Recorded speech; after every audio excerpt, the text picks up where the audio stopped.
Tom had just returned from a 2-week business trip and was sleeping for a long time on Friday morning until he heard voices downstairs.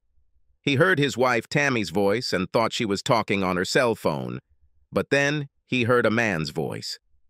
After going to the bathroom, he put on gray sweatpants and headed downstairs. "Oh God, this is wonderful," Tammy said. "You're really coming back to town?" Tom slowly walked around the corner and saw a tall, blond man sitting across from her at the kitchen table. "Hey, what's going on?" "Volume. Remember how I told you that my childhood best friend might move back to the city? He is here. This is Sam."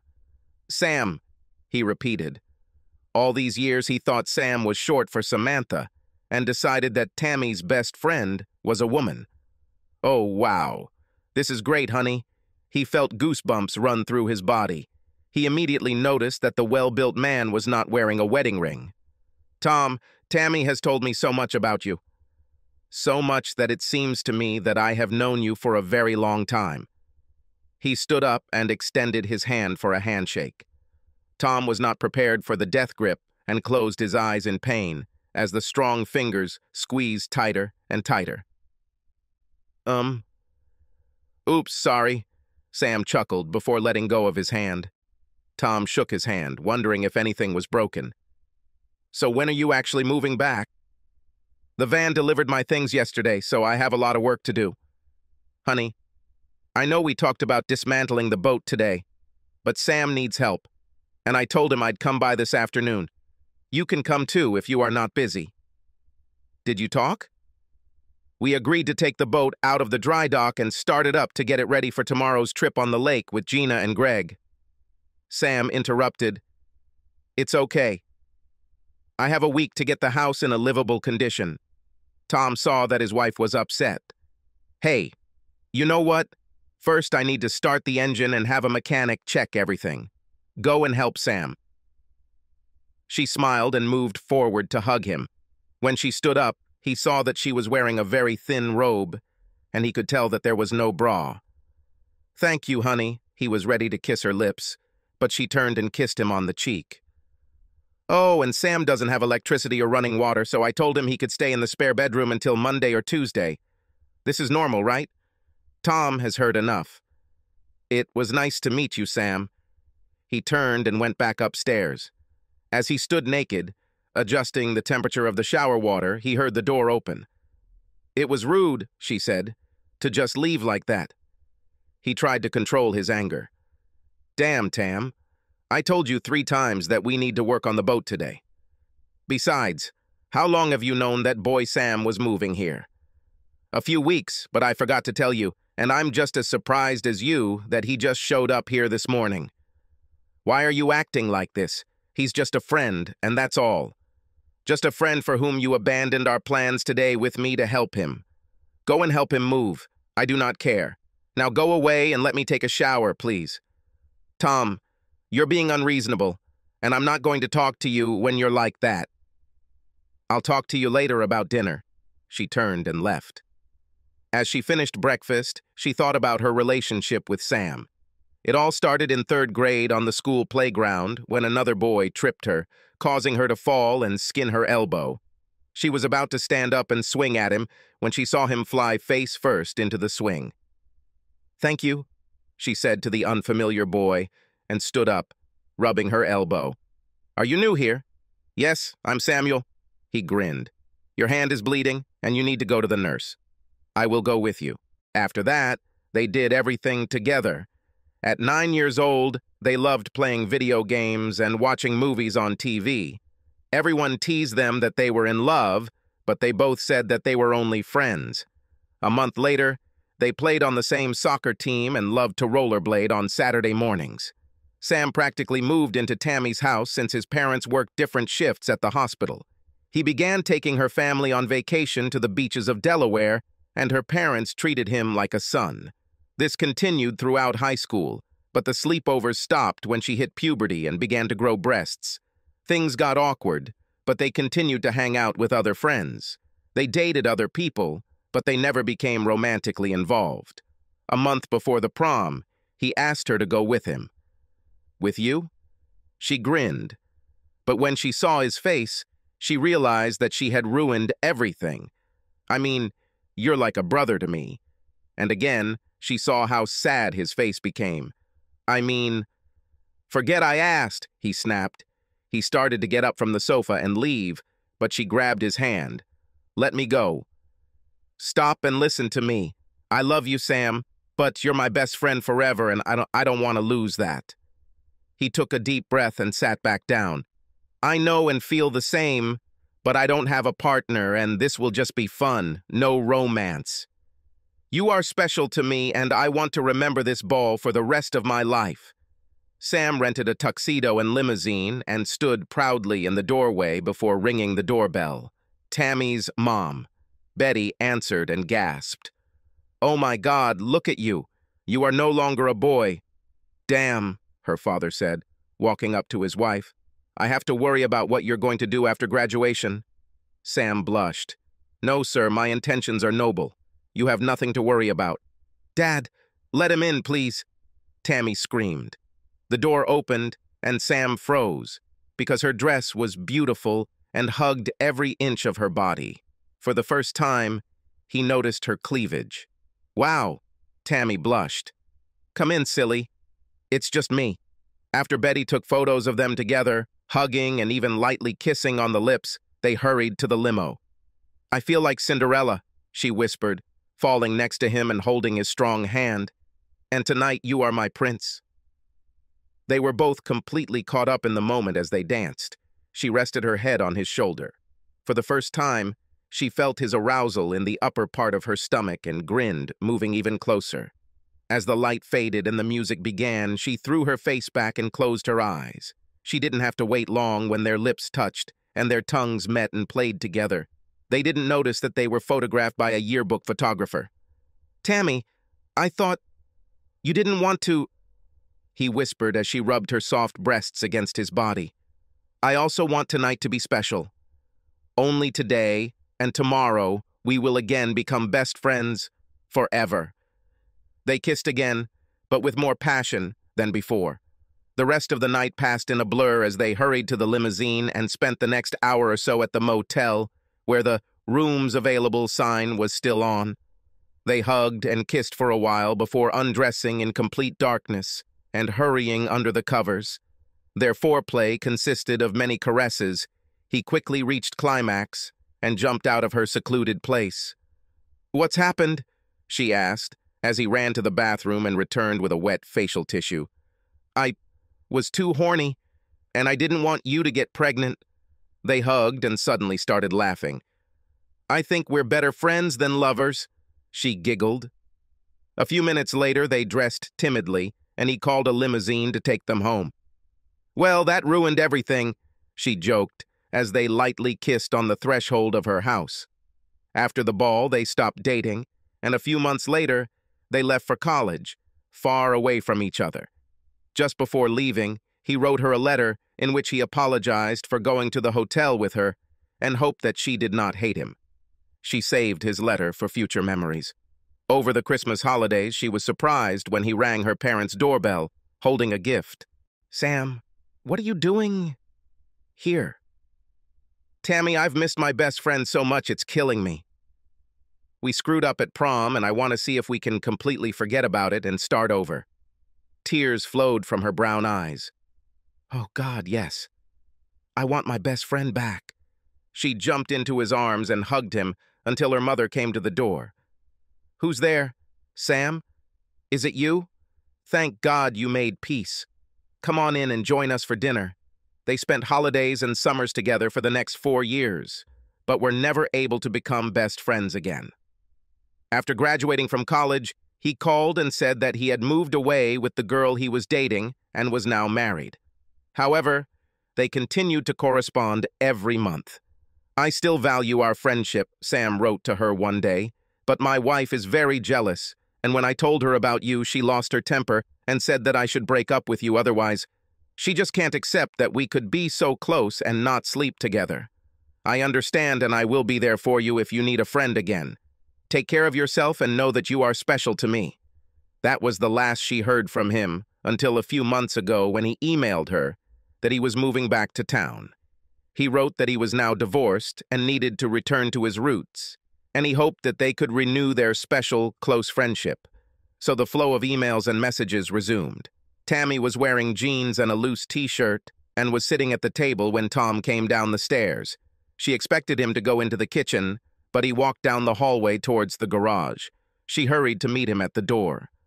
"Are you just going to leave without saying anything?" He didn't look in her direction. "I have nothing to say. Obviously you too. I want to know if you're going on the yacht tomorrow with Greg and Gina, or if you're going to play house with your boyfriend." "Fuck you, Tom. You're acting like a big jerk and it's pissing me off. Besides, I told you that, Sam." Before she finished, he closed the door. "Well, this really sucks," Tammy sighed. Her best friend returned to her, but this put a wall between her and her husband. Sam had told her that his wife always got upset when he mentioned his special friendship with her, and now the same thing was happening in her life. She called Sam, told him about Tom, and asked when she could come see him. "Tammy, I think we need to cool down. It's obvious that Tom doesn't want me to stay at your house until Monday. Besides, you should go help him prepare the boat.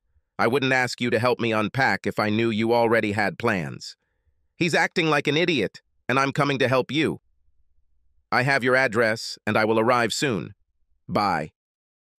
"I'm being stupid over little things," Tom said to himself later that day after the mechanic checked the boat's motor. "She says they were always just friends, and she's never lied to me before. I'll buy some beer on the way home and try to be friends with this guy." When he pulled into the garage, he noticed that her car was still missing, and it was already almost 6 o'clock in the evening. He checked his phone and didn't see any messages. First she left me to help him unpack, and now she won't even text me to tell me when she's coming home or if we're going to dinner. Damn, I need to stop talking to myself. 30 minutes later, he was coming out of the shower and heard them laughing on the first floor. He stood on tiptoe again and listened. "You look so serious in your graduation photo," Sam laughed as they looked at her old school yearbook. "Hey, you looked like a nerd," she exclaimed, leaning over and punching his strong arm. He kept laughing, and suddenly she jumped on his back and made him fall sideways onto the sofa next to her. When Tom entered, her upper half was lying on his body and she was lightly hitting him. "Well, what's so funny?" Sam quickly picked it up and took it off of him. We were just looking at old school photos." He hoped Tom wouldn't be angry that their bodies were so close. When Tom laughed, he relaxed a little.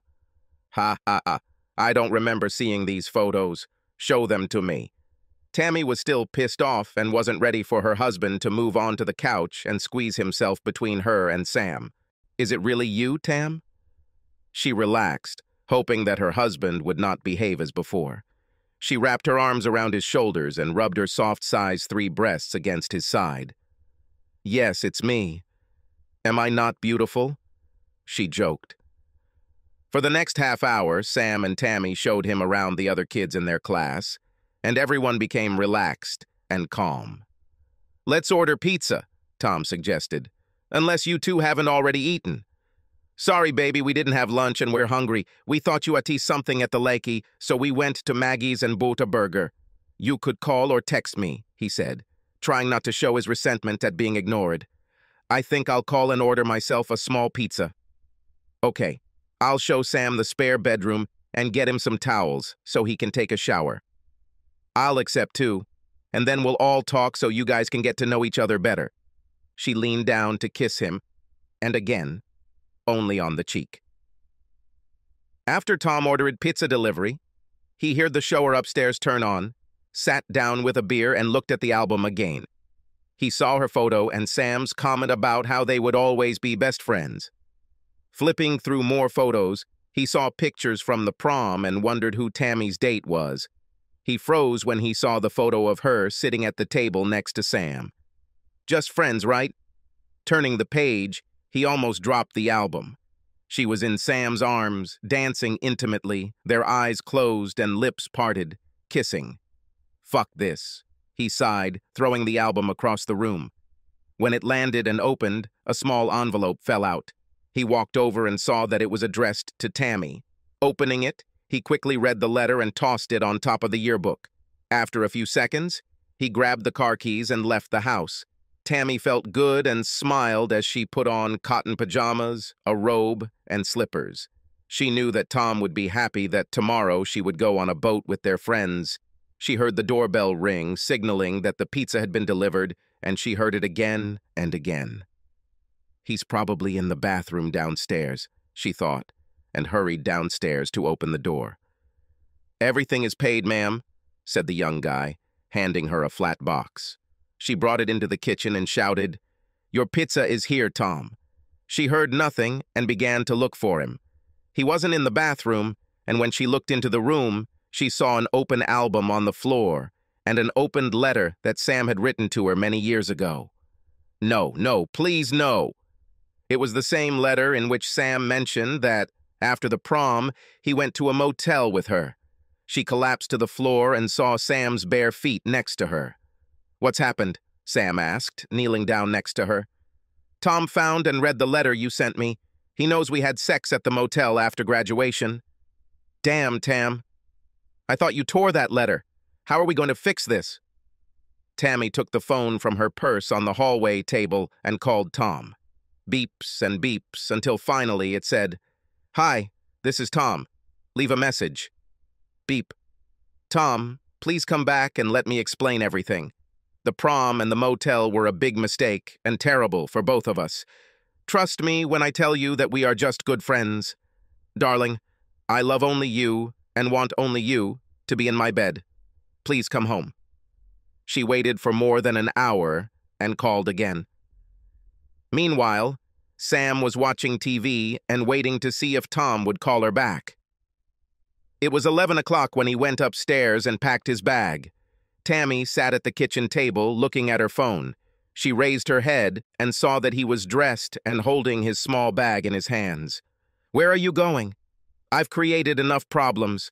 I remember what it did to my wife when she found out about you and our special friendship. I will not be the reason for your divorce, as it happened to me. Call me when you're alone." She wanted to argue for him to stay, but she knew it would be better if he left for now. In the meantime, she needed to mitigate the damage. "Okay, I'm very sorry that this happened."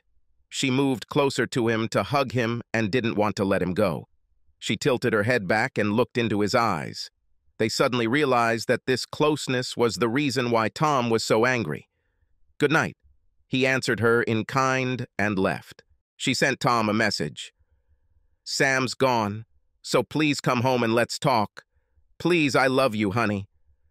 She sat on the sofa until 1 in the morning when she felt herself falling asleep. The next moment she realized that it was already light outside. After visiting the toilet in the hall, she looked into the garage and saw Tom's car. "He's home," she whispered to herself. Tom entered the house after 2 o'clock in the morning and saw his wife sleeping on the sofa. He considered waking her up, but was still upset that she lied about Sam and her being just friends. No matter what kind of relationship they had now, there was no way he could trust both of them. Now, he had only one choice. He, too, was awakened by the bright light of the morning sun. As he rolled over, he felt her soft, naked breasts pressing against his bare back. "Good morning," Tammy whispered, nibbling his ear. "I'm so glad you came home." Her hand moved to his thigh and slid under his pajamas. Within seconds, he was horny. She began to give him caresses, but he pulled away from her. "Tom, what happened?" "Sorry, but now I won't accept sex from you out of guilt. What did you two do after I left last night? How can you blame me for this? I have never cheated on you, and I never will. I didn't tell you about that night with Sam because it didn't mean anything, and besides, it was long before I met you. We're just friends, and when you get to know him better, you'll understand that. It's time to make a decision for you, Tammy. You have to choose, him or me." "Oh my God, you're serious, right? What if I don't choose?" "Not making a choice is the same as choosing it. I'm going out on the yak today with Greg and Gina, and we'll be back around 8 p.m. So you have this time to make a decision. Tom, you're acting like an idiot. I know that you are on good terms with Marianne at work. What if I told you that you have to choose between her and me? It's not the same thing. I've never kissed her and I didn't have sex with her, and I don't wrestle with her on the couch. You have time until I return. Tom, wait! But he was no longer there, and she collapsed on the bed, crying. So where is Tammy? Gina asked, leaning on Tom's hand as she got into the boat. A friend came to her city without warning, and she stayed at home. So it was just the three of us. Actually, Greg and I are having some problems right now, so I decided to join you and Tammy. Damn, I really need company right now. I promised to be a gentleman, he grinned, looking at the pretty brown-haired girl who was his college friend, whom he introduced Greg to 2 years ago. Actually, I probably need your advice on something. I trust you, she smiled, throwing her bag onto the deck. I also need rest now, so let's share our tips. They were silent as he steered the boat on the lake and dropped anchor in the small, deserted bay. Suddenly, several dark clouds appeared, and it began to rain. They laughed and jumped into the water. While they were splashing around and trying to dip each other, the sun came out, and they climbed back into the boat. They took towels and dried each other off. After that, they grabbed some beer and wine and moved to the soft cushions at the back of the boat. Who wants to be first? She asked. I am, Tom sighed, leaning back on the soft seat. Over the next 20 minutes, he told Gina everything that had happened since he found his wife and Sam at the breakfast table. I really want to believe her, but she lied to me about the prom. Well, she hid it from you, that's true. And it looks like Sam is more than just a best friend, but I can't believe she cheated on you. Can a man and a woman be such close friends and, having crossed the line once, do it again? I mean, his ex-wife thought there was more between them than just friendship. Maybe it is, but I just don't know. I asked her to choose between us, and she didn't seem to want to.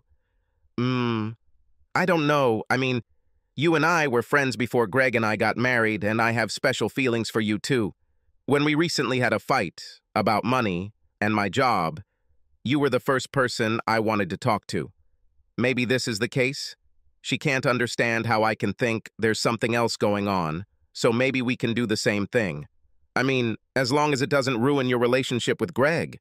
Actually, it might work for me too. He takes me for granted, and I haven't seen flowers or dates in months. Great, so what are your plans for tomorrow? Well, since we both love tennis, let me pick you up tomorrow and we'll spend the day at the club. Also, these two seem to think that touching each other and fighting is okay. Sounds good, but let's not go too far, because I've always been partial to you. Yes, me too. He grinned, looking at her beautiful, elastic, tanned hips. Tammy still had tears in her eyes and looked at her watch nervously. When it was already about 6 p.m., she decided to call Gina and find out where they were. When she didn't answer, she called Greg. Hey, Tammy, how are you? He sat alone at home and watched the NFL game. She could hear the noise of a football match in the background. Have you returned from your boat trip? Did not go. I decided to stay at home. Aren't you on a boat? I didn't go either. It's complicated. It's also difficult. Probably Gina and Tom went together. I think, yes. Do you want to talk about it? She asked, slightly concerned that Tom was left alone with Gina all day. She said that I no longer pay attention to her and treat her like a maid and cook. That she had no friends or interests outside of our house, he hesitated, so I told her to get off her ass and do something. Obviously, this was the wrong decision. She said she would go to the yacht and do something without me. So there you go. Her phone buzzed, and she saw Sam's name. We have to go. Good luck. Hello? She said sadly into the phone. Do you hear anything? What are you going to do? I will understand if you say that we should cut all ties. We screwed up with this letter, and it's not like we won't screw up in the future if we've already screwed up. Don't worry. I have other friends. It's a pity. I'm sorry, Sam, but Tom is everything to me and I can't lose him. Maybe someday he will understand our friendship. Goodbye." She hung up and started crying again. Later that day, she decided to meet the boat at the dock. Tom and Gina were heading to the docks when he saw his wife standing on the pier. "Look, she's here. Come and hug me." With joy, she giggled, pressed her soft breasts against his back, and reached around him to find and touch his navel. This should touch her. "This turns me on," he groaned as her little finger slid down his shorts. She teased him for a few seconds, then pulled back and stood looking at his firm ass. The boat was moored and tied, and Tom and Gina's thighs were touching as if they couldn't see Tammy. "Hello!" they heard Tammy scream. Gina quickly moved away with a guilty look. "Hi, Tam, we really missed you today. Greg couldn't make it, so it was just me and my old friend." Gina came down from the captain's bridge. Without a t-shirt, dressed only in a tiny bikini, her size 3 breasts were bursting out. She had to hold back her laughter as Tom turned and stared at her demonstration. She laughed and waved her right index finger at him. "You're a dirty lout." Tom could tell from her body language that Tammy was very tense and upset. He looked at his watch. "It's only 7 p.m., so Gina and I will finish here and meet you at home at 8 p.m. to talk." Tammy was furious with what she saw and was ready to tell him that Sam would be in her life. If you don't want it, go to hell.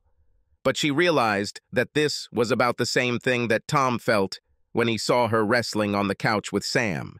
In addition, she hid the fact that Sam was moving back to the city. If he insisted that she leave Sam, she would do the same with Gina. Except he didn't sleep with Gina, at least not as far as she knew. She wasn't sure what she would do as she drove back to their house. It was almost 8 in the evening when she heard Tom enter the house. She was angry about what she saw on the boat between him and Gina.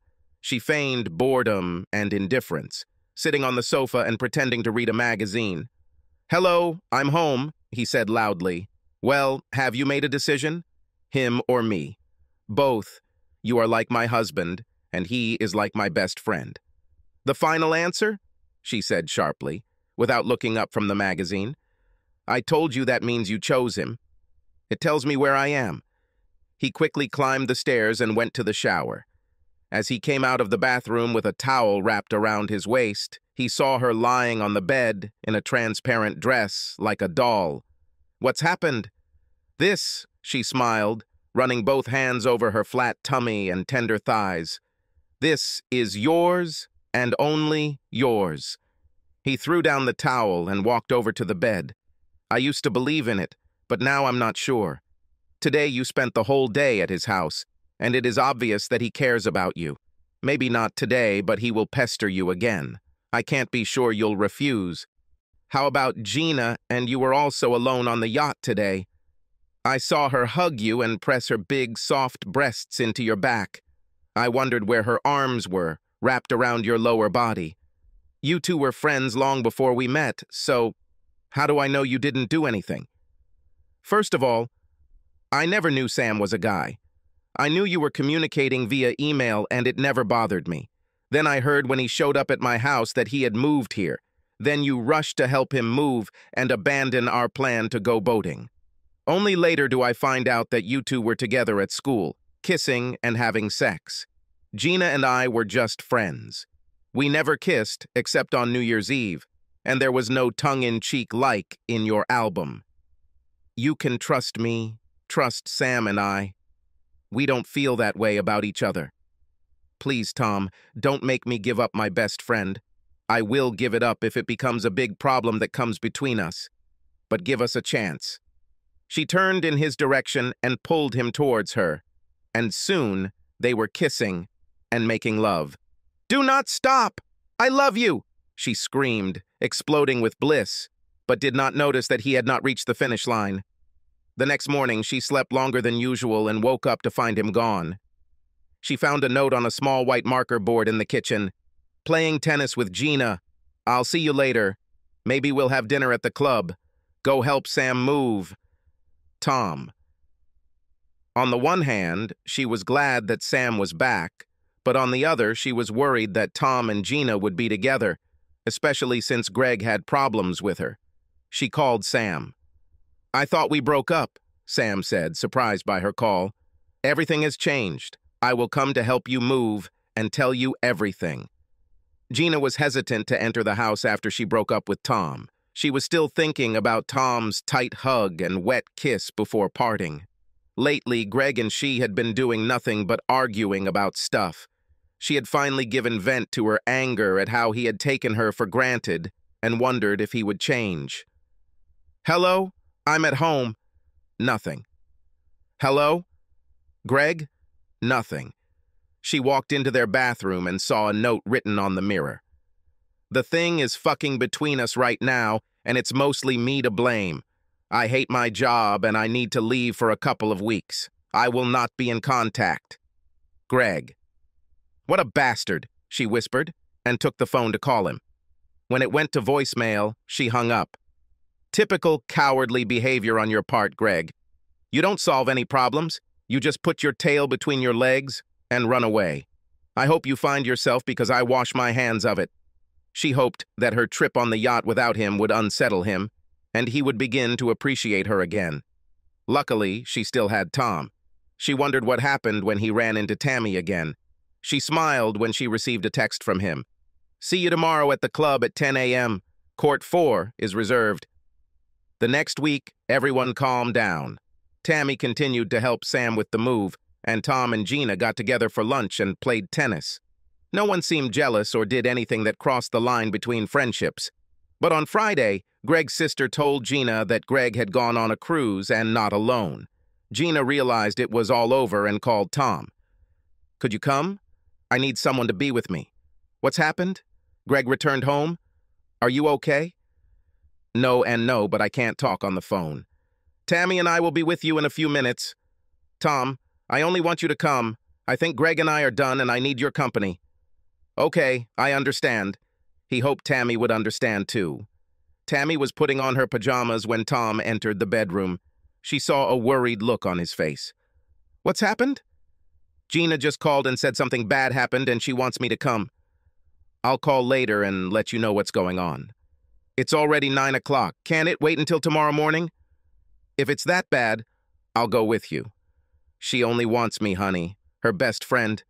He hurried to the bathroom and brushed his teeth. Maybe you should shave and put on some cologne, she teased, watching him spit out toothpaste. And I think there are condoms in the nightstand. Well, who's acting like a moron here? You can't have it both ways. She needs me and I'm leaving. She left and sat at the kitchen table as he hurried out the door. Call me. Gina decided that Greg just needed a little break from work and life in general. She assumed he had gone to his family's lake house, but was shocked when she learned he had gone on a cruise with another woman. No wonder he treated me like a cook and a maid. He got his sex somewhere else. A few minutes later, Tom rang her doorbell. As soon as he walked inside, she threw herself into his arms. I'm so glad you came. Her arms wrapped around his neck and her legs wrapped around his waist. He stood straight and tense. Let's close the door, okay? His hands moved down to hold her as they turned. She began to slip, so he reached lower and cupped her soft buttocks. Oops, he blushed, kicking the door closed. And then he realized that she was only wearing a robe, and underneath she was naked. He tried his best not to tense, but touching her bare ass and feeling how she squeezed him greatly aroused him. Are you okay? Yes, I knew my marriage was in trouble, but I didn't expect him to leave town with another woman. What should I do? She tried to hug him again with her soft body, but he pulled away and headed towards the kitchen. Do you have beer? Damn, that's almost all we have. Greg finished 6 bottles almost every night, except 2 nights of bowling. Damn, he probably went on a cruise with Elsie. She's a divorced woman on his bowling team. Several times when I went there, she was hanging on it. He said it was just flirting, like I had with you. He ignored this as he looked away from her silky light blue robe, but not before noticing that her ample, well-formed breasts were not wearing a bra. And what do you want to do with it? I'm done with him and have been for a long time. I keep my money in a separate account, so I have enough if I need it. The director of my school has a brother who is a lawyer, and he said that he would help me prepare the documents. Do you mind going to the office?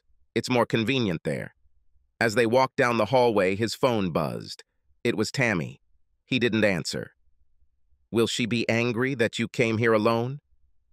I don't know. She's been at Shitty Sam's house alone quite often since he got back. You know what's good for the goose. Do you think they had an intimate relationship? I don't think so, because I think she wants to stay married to me, but to have him around. I don't trust him. His wife divorced him for some reason, and I need to find out why. Well, I want you to be there too. I feel so alone now. Even when I worked as a cook and maid, I had someone I could talk to. Tears fell from her cheeks as she fell onto the sofa. Unable to bear her tears, he knelt down next to her and hugged her. I'm here for you. Their eyes met and their lips pressed against each other. Tammy tried to think about something else, but she was nervous that Tom would be seduced by this harlot. It seemed like Greg and Gina's marriage was falling apart and she didn't want to become a victim. She fell asleep at midnight, and after a while she heard the door open. Volume! Is it you? She exclaimed, jumping up and looking around the doorway. Who else could it be, unless you gave Sam the key to the house? He immediately regretted what he said. I'm sorry. She looked at the clock and saw that it was already 2 o'clock in the morning. It took you 5 hours to talk to her to calm her down. Maybe I should ask what the hell is going on. It's late and we're both stressed. I think we need to postpone this conversation until tomorrow morning. He sighed and struggled up to their bedroom. When he came out of the bathroom, he saw her in bed, looking at him. I love you, Tom. I love you too. No matter how tired they were, they found it difficult to sleep.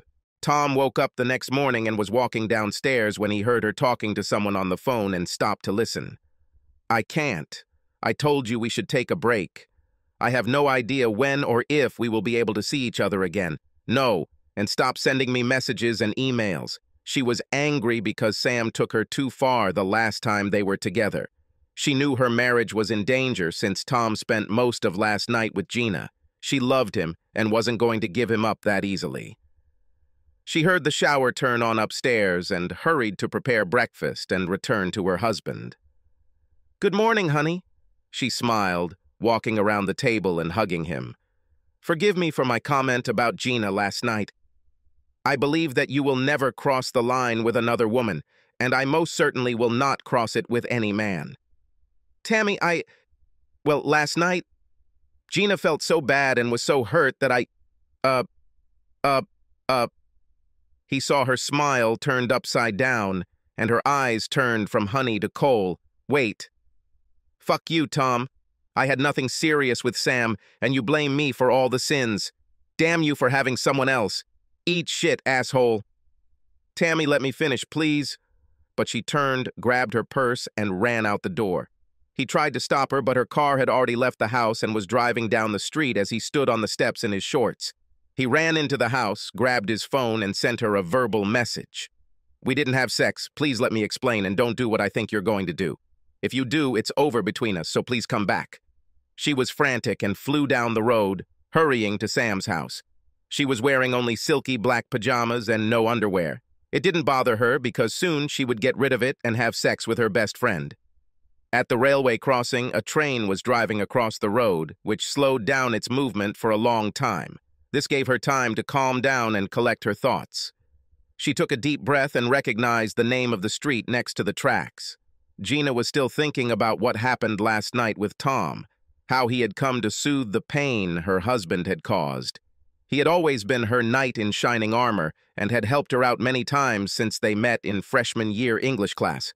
After talking to him about how good it was to know everything now that they didn't have kids, she relaxed and moved closer to him so he could snuggle against her on the couch. Neither of them planned what happened next. She was distracted from her memories by the doorbell.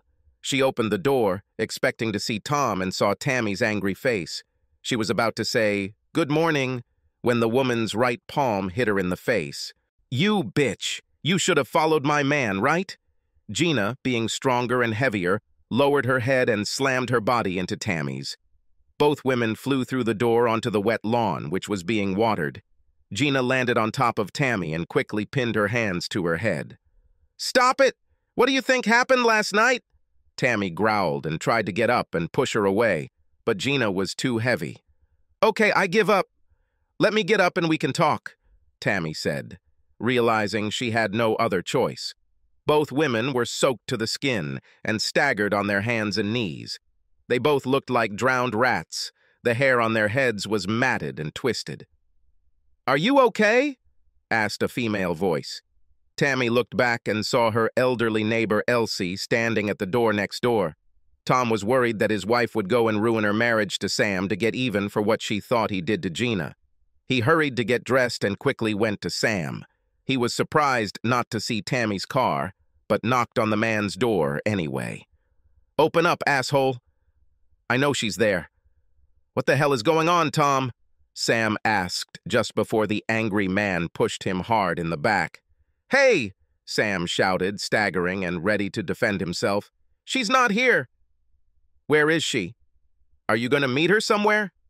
Tom asked, trying to calm down. "I have no idea. She is your wife." "Well, we need to talk. Don't give me any bullshit about how you only want to be Tammy's best friend. I see in your eyes that you love her and want to see her in your bed." Sam walked past him and closed the door. "Let's talk." He led Tom into the living room and sat down opposite him on the sofa. "You are right. I love and always have loved Tammy, but she doesn't feel the same way about me. Believe me, I tried to make her love me, but she always laughed and stopped any romance between us. I thought marrying a wonderful woman would cure me, but I couldn't stop thinking about trying again with your wife. So I broke up with my wife and moved here for one last try. I knew I didn't stand a chance when I met you, until Gina came along. Last week, while you two were playing tennis, I took Tammy to listen to the music we listened to at school. We ended up dancing and kissing. I told her that Gina and you were probably doing the same thing, and suddenly she attacked me. "If you tell me you had sex with her, I'll kill your sorry ass," Tom growled. Sam extended his hand. "No, it didn't come to that, but we already undressed and went into your bedroom. If it weren't for your damn wedding photo on the dresser, I would have had a chance." She ran to the bathroom and locked the door. I knocked several times, but she told me to leave and that we could never be together again. I stopped all communication with her and began to move on with my life. "If you want to hit me, go ahead. I deserve it." He stood up and hoped Tom wouldn't do it. He made a mistake and did not see the blow, but felt it crash into his left jaw. He fell and lost consciousness. Where the hell is she? He had no one to ask. Then it dawned on him. Damn, she went after Gina. Gina and Tammy were completely wet from watering the lawn and were dripping onto the hallway floor. They looked at each other's tousled hair and wet, tight pajamas and suddenly realized how stupid they looked in front of Gina's neighbor. "Tom told me what happened, that you two were having sex last night when he came here," Tammy said to her #1 enemy. She decided to lie to get Gina to admit it. "I would like to," Gina sighed, "but this damn man is too damn in love with you, damn it." I was ready when he grabbed my head, looked me in the eyes, and said, "This won't happen. My wife may cheat on me, but I will not do the same while we are still married." I tried again, but Tammy quickly stopped her, doing what her brother taught her years ago. She slammed her fist from her right hip up under Gina's chin. The shorter Italian's eyes rolled back into her head, and she pressed her back against the closet door and sank into her butt. It suddenly became very dark for Gina. Tom drove past Gina's house but didn't see Tammy's car. He had no idea where she had gone, but decided to go to the nearest clinic to have the fingers of his right hand examined. He knew at least one of them was broken after he hit Sam. There were a lot of people there, so the receptionist took his insurance card, and he was about to sit down when he heard his wife's voice. "I told you that I don't have a Blue Cross card because I don't have my purse with me. Let me call my husband, and he can give you information." Tammy took the woman's phone and called Tom. She heard the familiar telephone signal loud and clear and knew he was close. She quickly turned around to see him standing behind her, holding his buzzing phone. "What? What are you—" "The same as you," he grinned, raising up the fingers of his right hand, twisted in pain. She did the same. Tom looked at the girl behind the counter. The other woman has information about our insurance. Let's sit down. Tammy followed him to a quiet corner of the waiting area. He couldn't help but grin, and she did the same before they leaned towards each other and kissed. She pressed her lips to his ear and whispered, "I don't think any of us have best friends anymore. We still need to work on our marriage, but how about we become each other's best friends?" Tom whispered back before saying, "I love you. I love you too." Epilogue. Sam packed up, moved back to his previous city, and tried to move back in with his ex-wife, but she slammed the door in his face. It looks like he built an actual shrine to Tammy in the attic of their house, which she found. After several attempts to contact Tammy again, he finally gave up and found a waitress at a nearby truck stop whom he married. Her name was Tammy. Greg contracted CLAP while on a cruise and passed it on to several women after returning to town. He married again to a woman who was an excellent maid and cook. Gina decided to become a female professional boxer and fought 2 fights. Both times she was knocked out by a subtle uppercut. Tammy and Tom settled down and had 5 children, none of them named Samantha, Samuel, or Gina. Subscribe to our channel so that your second chaff doesn't cheat on you, and go ahead and listen to the next story, because this story is nothing compared to the next one. If you're under 18, don't even think about listening to the next one.